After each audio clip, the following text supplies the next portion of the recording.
Hey, all right, welcome to Tuesday Tonight, the Tuesday show. Tuesday tonight. Tuesday okay. Tonight. Hey, what's up? I'm Ultra David. This is James Chen. How's everybody going? So there are so many things to talk about today. We Yes. have a ton of stuff that we want to talk about. A lot of interesting fighting game news going on. But first thing I want to ask was, how was your trip to your home country of Croatia? Okay. So I was in Croatia for a little bit. My mom's side of the family is from there. Dad's side is not. Oh, okay, so it really is part. Okay. Because a lot of people are wondering why Croatia. Yeah, that's why. Okay. That's why. Yeah, my mom has never been there. I've never been there. So what we did was we took a trip on the Dalmatian coast, which is the coastline of this. It's a Mediterranean country. It's across the sea from Italy. So we saw we saw really nice, awesome historical scenes, very beautiful scenes, but the most interesting thing was getting a better appreciation of where my mom's family came from and what life was like.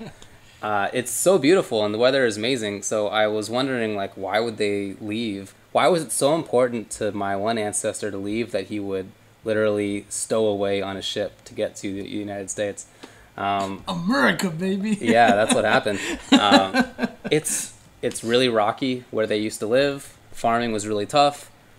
Fishing was getting bad because they were overfishing things, and their way of doing it was just kind of getting outmoded. And so economic times were terrible, and they left, despite the fact that it was... So, I mean, what they did is they went to San Pedro in California, which is like the same climate. It's the same living, because they're fishermen and dock people. That's what they were when they came to the U.S.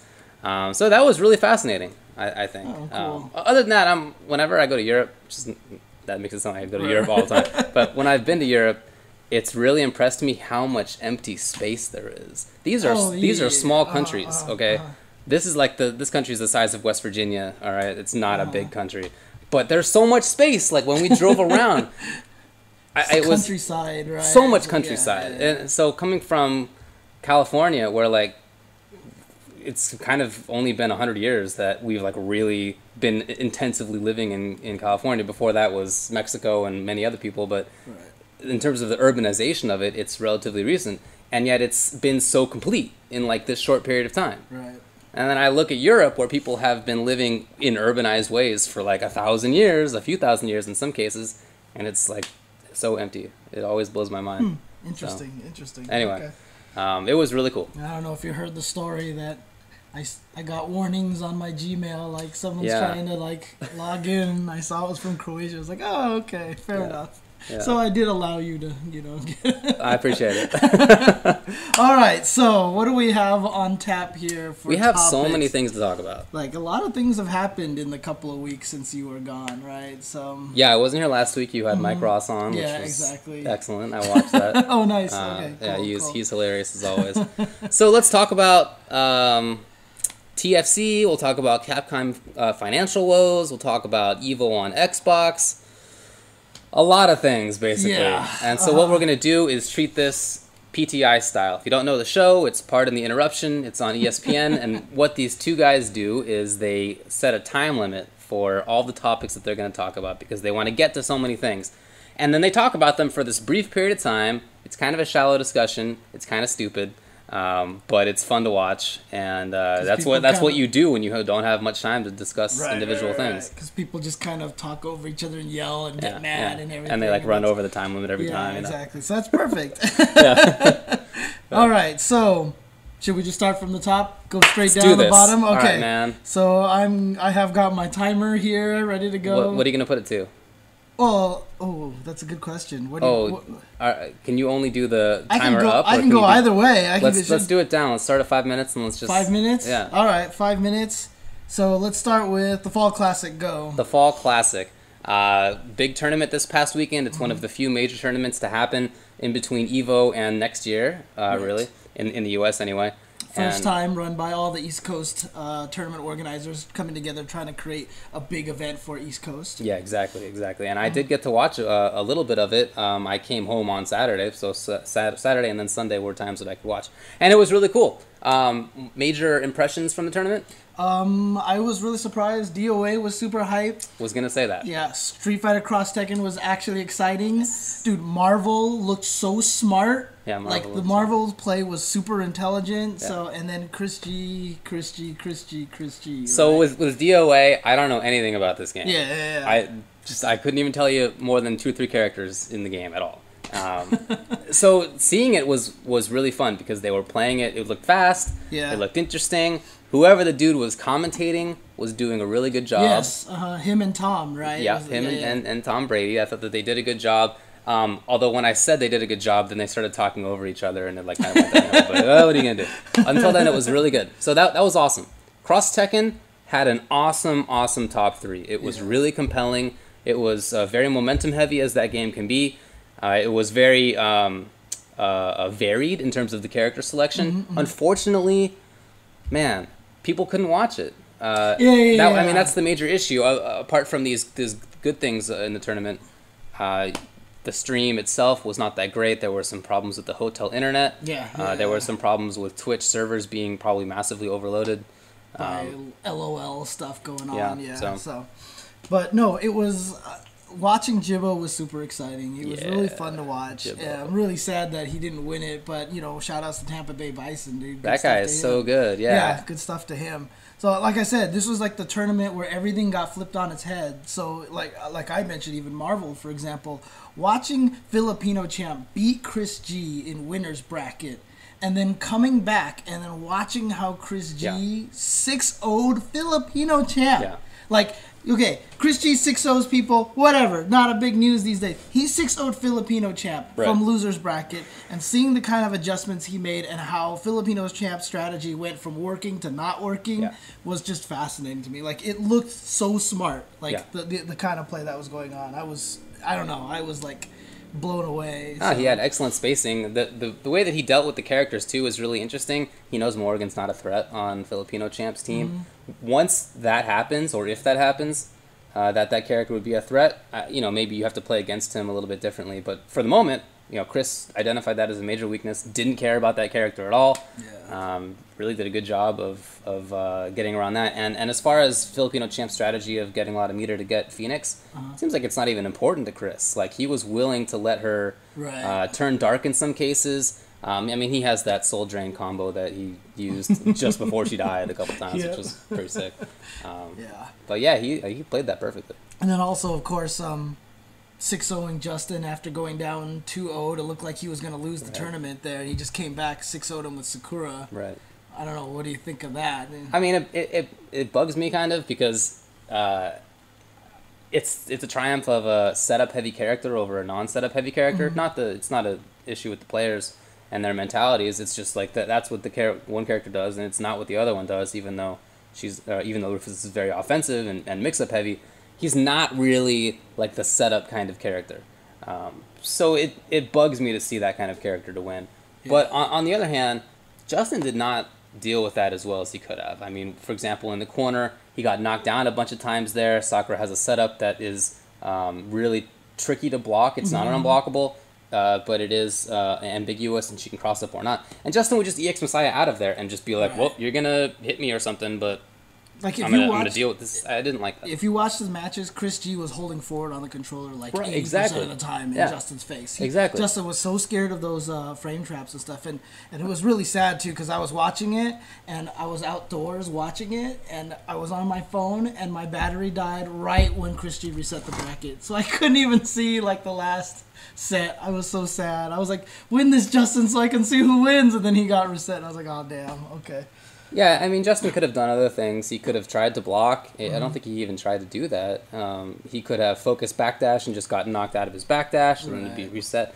There are other options than just trying to play the EX Messiah out of the corner. He had to do early throws. That's how you beat frame traps, is go for ridiculous. Well, I'm talking about the ambiguous cross-up setup. Well, we're done there. So, is there any last second? Should we just jump on to the next thing, or...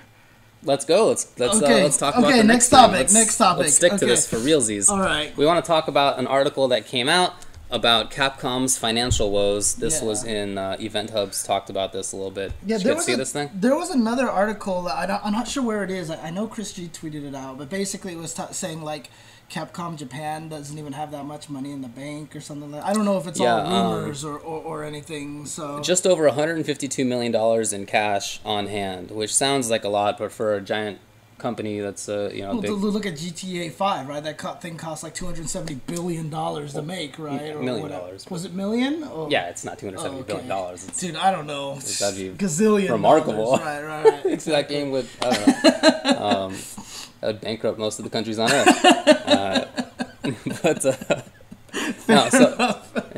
So in any case, $152 million is not as much as it sounds for a company in Capcom's position. Mm-hmm. And on top of that, there was a report about DLC. According to the report, the average DLC ratio for consumer releases was 39.7%, mm-hmm. but for Capcom it was only 14.1%. So they're not really capitalizing on the DLC phenomenon as well as they would like to, and as well as a lot of other companies are. Right. I mean, it's just that they're not doing it the right way. Like, the DLC they're coming out with is not what people want to get, I think. And I don't know. It's just like, also they're trying to do the on-disc stuff, which makes a lot of people angry. It does. And, so I don't know. Like, I know they've had a bunch of recent, like, games that didn't do so well, like Resident Evil 6 didn't do so well because a lot of people didn't like the way it turned out and such. So I don't know, like, should we all be concerned? Should we be worried that, like, these next, like, will there ever be a Street Fighter 5,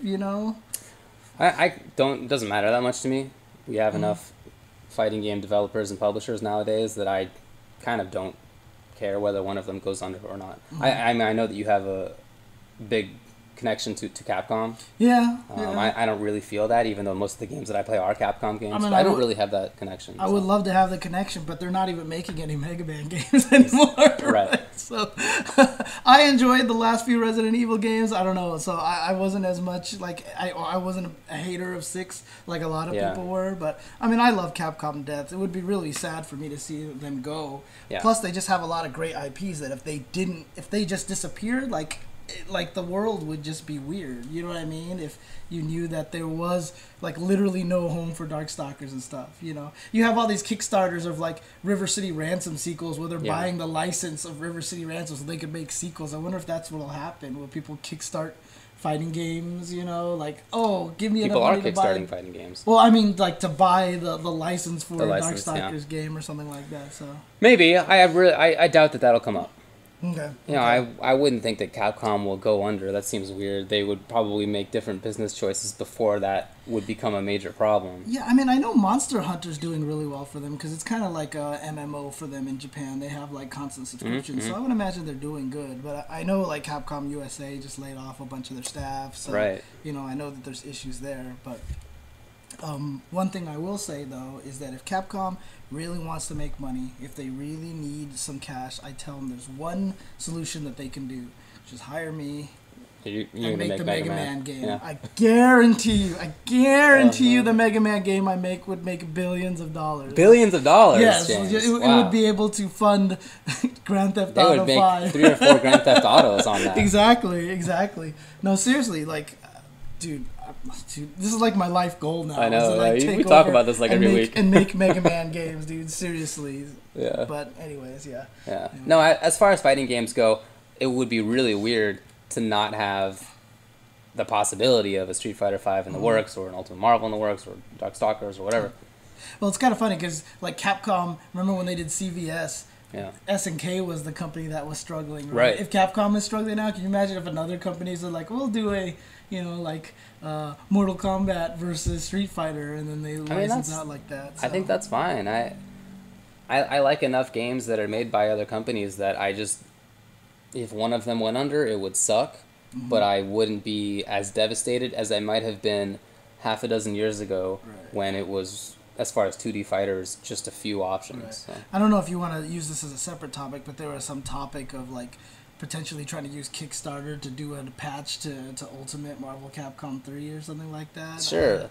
You want to do that for a different topic, or? Yeah. Do you want to maybe do a different topic right now? Yeah. Okay. Sure. Let's start another. Well, let's just go in order. Okay. We'll save that one for I'm gonna later, put this at the bottom of this. Okay. Then. Let's Here see. we go. Kickstarter for Ultimate Marvel.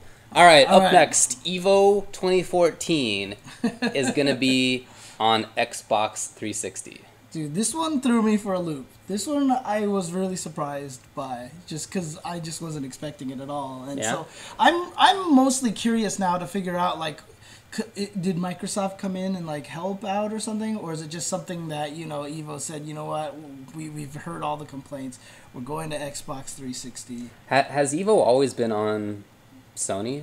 No, not really. Has it been on, well, I guess it was on Dreamcast and stuff, right, but right. Has it been on Xbox before? Let me say that. Well, not on the Xbox One, because the Xbox One had nothing on it, right? So Vanilla Xbox? Is that what you're talking about? Yeah. Oh, God, yeah, the Vanilla Xbox. Stupid name! Oh! Yes, so the original Xbox. It's like going from 3DS to 2DS, you know? I mean, geez, why are people going backwards with these naming systems, man? Yeah, it's very stupid. Anyway, so of course, Evo has been on on PlayStation for, you know, Marvel vs. Capcom 3 and for Street Fighter and for all the games that are available for it.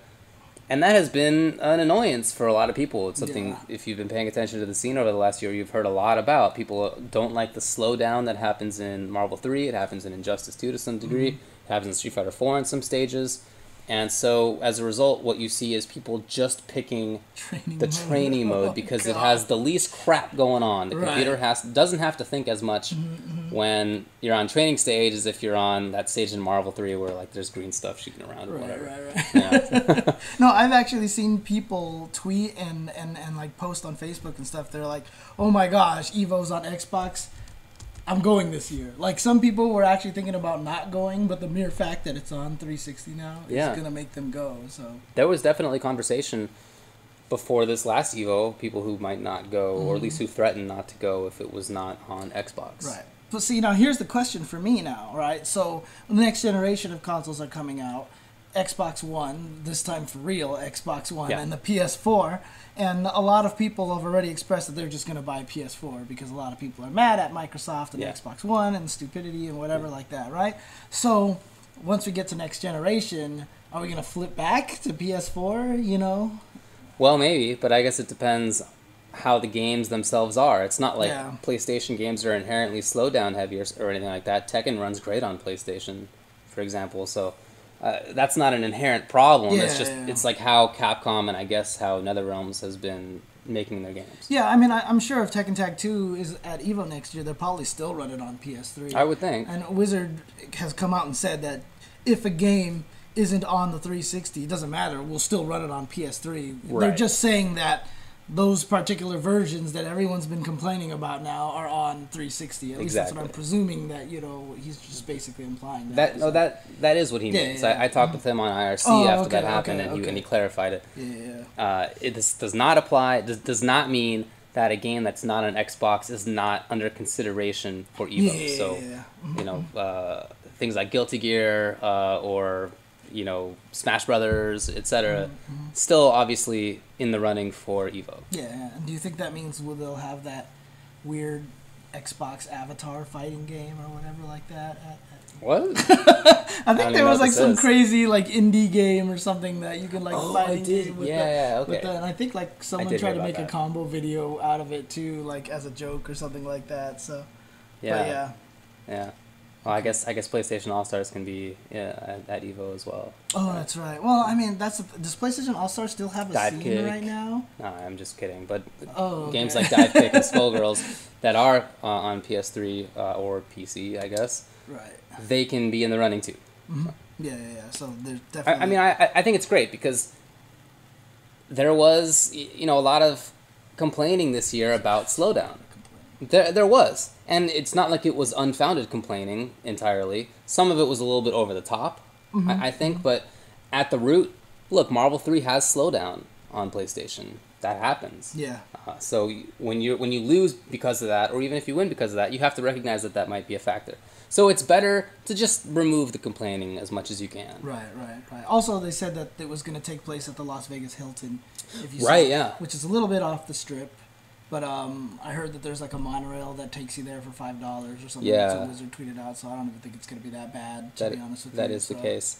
Yeah, you know, having been to Evo plenty of times now and seen how people walk around the strip, it like doesn't happen as much as everybody when they're going to Evo, I'm gonna walk around the strip all day, and then you either get caught playing games all day, or you just go to the bar, or you go to the tables and you just hang out. Or people play in rooms all day. Yeah, you play in rooms. It's like. Anyways, okay, so our time's up. So what's the next topic?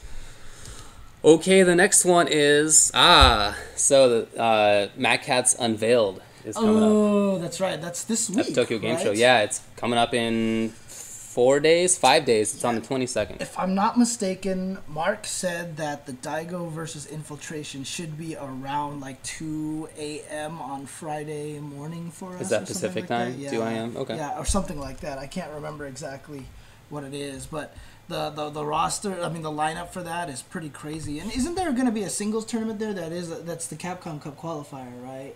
Yeah, that's right. Yeah, there's a qualifier for us. Yeah. Oh yeah, there it is right there. Yeah. So it's also a Capcom Cup qualifier. So Mad Catz tournament's going to be able to do that for... Dude, that's going to be a killer tournament. That would be a crazy good tournament. But as far as the exhibitions themselves go, you brought up one of them, Daigo versus Infiltration. That's going to be major. They have fought in the past. Daigo, last year at the Street Fighter 25th anniversary, he beat Infiltration. They were close games, if you recall. He had to make some big comebacks, but he did win in that winners finals, and then in grand finals, he got blown up by Infiltration. Yeah, 06. Yeah. And but Shen at the Fall Classic did very well. He got 3rd place in Street Fighter 4, right? And a lot of people are like, "Oh my gosh, is he not that dude?" So many good players now. Anybody could win Street Fighter 4. But knowing how good he is, seeing what Daigo did to him at PAX Prime, right, at the Mad Catz Unveiled event there, when Daigo is able to study a player and focus on them, we can see what he's done now. And now he's even come out on record as claiming that Akuma's a weak character. Right.